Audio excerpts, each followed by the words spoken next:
Saksakallan gunarnavasya Vande Guru Sri Charanarabindam.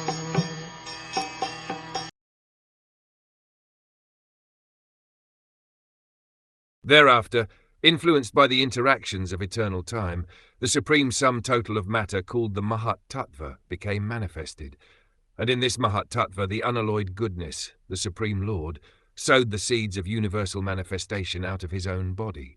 In due course of time, the impregnated material energy was manifested first as the total material ingredients. Everything takes its own time to fructify, and therefore the word Kal Koditat, influenced by time, is used herein. The Mahat Tattva is the total consciousness, because a portion of it is represented in everyone as the intellect.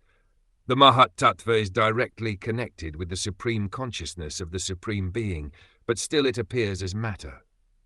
The Mahat Tattva, or shadow of pure consciousness, is the germinating place of all creation. It is pure goodness with the slight addition of the material mode of passion, and therefore activity is generated from this point.